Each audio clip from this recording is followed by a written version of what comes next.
Hello, this is going to be a short overview of the student portfolio Google Sites template. And so when you open up the template, each student will need to make a copy of this template to be saved in their Google Drive. I would highly recommend to do this as part of like Google Classroom assignment. And so here is the template that is completely built out for you.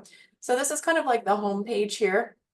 The student will enter in their information. I'll go through all of that stuff more individually as we get into further videos. But this is the overview, the template, how it is built out.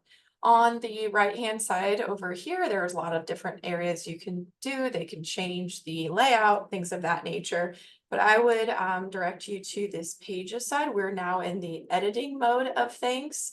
And so that's our home page. And then if you click on education, this is where the student will enter in their educational experiences and maybe detailed descriptions of their courses and pathways. And then you have skills and certifications. They will be able to upload and link those here. Your work-based learning experiences. So we have a main landing page here, but then a few sub pages depending on whether or not some students may have done all of the following things. Some may only have done a couple, and we'll talk more about how to edit those pages in a future video. So these are job shadowings, clinical experiences, client-connected projects, and internships for these purposes. Then you have feedback and reflection, where they will upload their evaluations and letters of recommendations. You could also do any of their weekly reflections, things of that nature. And then lastly, some community involvement.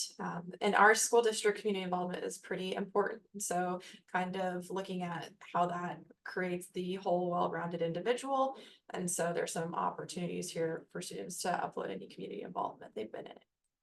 And then lastly, their resume, and we will input that resume here at the very end. This is a very, very brief overview of what the template looks like.